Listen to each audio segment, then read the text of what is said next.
Bom, nós seguimos repercutindo a reforma tributária que agora está no Senado e como isso pode interferir na vida dos estados, né? Para a gente falar um pouco mais sobre isso, eu recebo aqui com muita satisfação o governador do estado do Amazonas, Wilson Lima. Seja muito bem-vindo, governador. Satisfação recebê-lo aqui no canal AgroMais. Obrigado, Thiago. Eu que agradeço. Boa tarde também a todos os assinantes que estão nos acompanhando. E essa daqui é uma oportunidade muito interessante para a gente poder falar da Amazônia, para a gente poder falar do estado do Amazonas, falar de reforma tributária, da Zona Franca e falar do ponto de vista de quem mora na Amazônia. Sem dúvida nenhuma. Então, conta para a gente como essa reforma tributária pode impactar o Estado. Eu te pergunto isso, governador, porque nós temos ouvido diversos governadores aqui, cada um apresenta o seu ponto de vista. De acordo com o texto, pode ter impacto também lá no seu Estado? A gente teve um avanço muito significativo no texto que foi aprovado lá na Câmara dos Deputados. E aqui eu faço um reconhecimento ao grupo de trabalho formado pelos deputados, inclusive 3 deputados do Estado do Amazonas, a conversa e os avanços que a gente teve também com o ministro da Fazenda, Fernando Haddad, que manteve preservados os interesses da Zona Franca de Manaus. E aí a gente sempre enfrentou, desde sempre, brigas históricas com outros estados da federação e com outras instituições por causa da Zona Franca de Manaus. E aí é importante, Thiago, se você me permite, a gente fazer aqui uma contextualização da importância que tem a Zona Franca de Manaus para quem mora no estado do Amazonas. Ela representa algo em torno de 70% da nossa atividade econômica. Ela emprega aproximadamente 500 mil pessoas. 500 mil famílias dependem da Zona Franca de Manaus. Se eu perder esse modelo de atividade econômica, onde é que a gente vai empregar? Qual é a fonte empregadora que possa abarcar 500 mil empregos de imediato? A gente não tem. A Zona Franca de Manaus é o modelo mais exitoso de desenvolvimento econômico, social e também de proteção ambiental. O estado do Amazonas tem 1,5 milhão de quilômetros quadrados. É a maior extensão de floresta contínua do planeta. De toda essa extensão, e essa é uma informação que geralmente as pessoas não conhecem, talvez alguém vai se assustar quando eu falar isso, 90%, 97% desse território está preservado.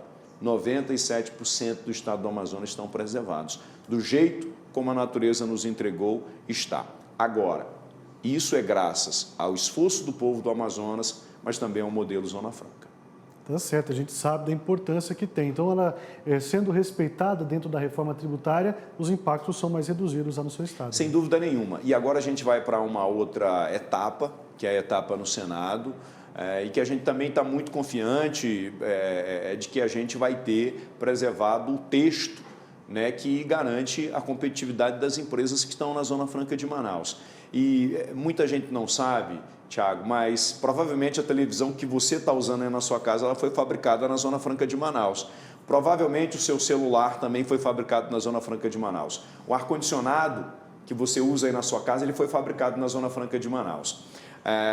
O estado do Amazonas é líder na produção e na comercialização de celulares, motocicletas. O estado do Amazonas é o segundo maior produtor de ar-condicionados do planeta. A gente só perde, por exemplo, para a China, só para as pessoas entenderem o tamanho e a importância que é a Zona Franca de Manaus. E aí a gente tem uma série de empresas que são empresas de ponta e que estão aportando seus recursos no estado do Amazonas. Portanto, a Zona Franca de Manaus ela é imprescindível para a sobrevivência. Se a gente não tiver a Zona Franca de Manaus no Amazonas, isso daqui não é exagero da minha parte, o Amazonas é terra arrasada. Tá certo, a gente torce para que isso não aconteça. Agora, tem como aumentar ainda mais esse nicho de produção de vocês, gerar mais empregos no estado, ou a zona só consegue atender isso que ela tem hoje, esses números que o senhor trouxe aqui para a gente? Não, a gente precisa, inclusive, nesse texto da reforma, e é algo que a gente tem trabalhado muito, é que a gente possa ampliar essas possibilidades da Zona Franca de Manaus e que outros produtos que são estratégicos possam também ser fabricados lá. E isso é fundamental para a Zona Franca, porque, Thiago, a Zona Franca produzia, por exemplo, o CD. Quem é que usa hoje CD? A Zona Franca de Manaus produzia vinil, produzia videocassete. Quem é que usa videocassete hoje? Essas empresas tiveram que se readaptar, tiveram que inserir outros produtos para poder continuarem sobrevivendo. Então, a gente precisa ter também essa possibilidade de evolução da Zona Franca de Manaus. E tem outra coisa que nós estamos fazendo, e isso é primordial, é fazer um casamento entre o que a gente tem de recursos naturais com a indústria.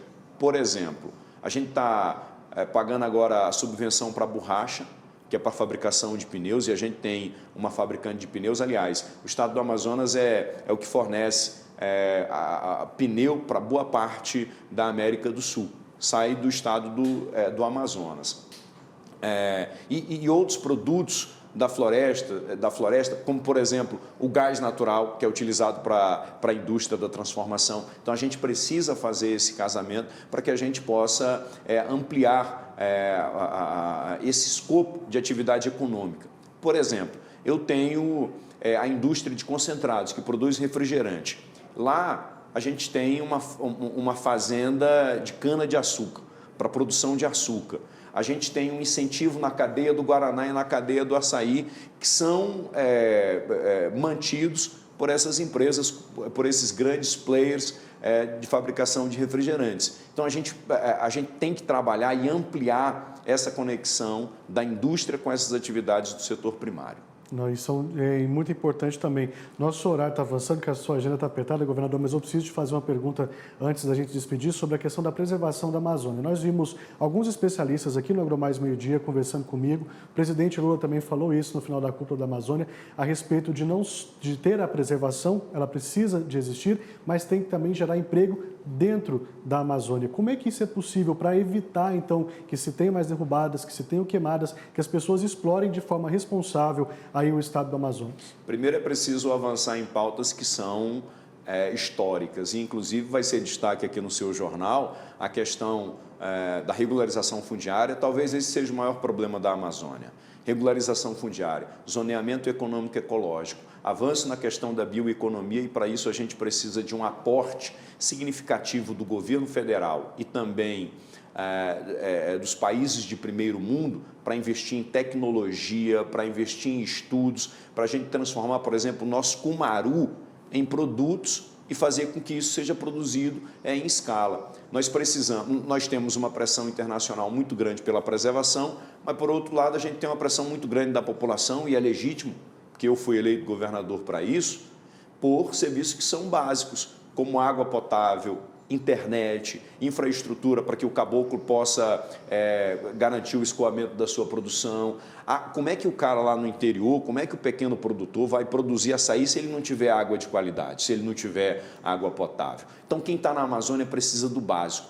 E só nós governadores não conseguimos fazer isso. A gente precisa desse apoio do governo federal, e o Brasil tem que entender que a Amazônia não é só dos estados que estão na Amazônia. A Amazônia é do Brasil e, como tal, o Brasil precisa cuidar dela também.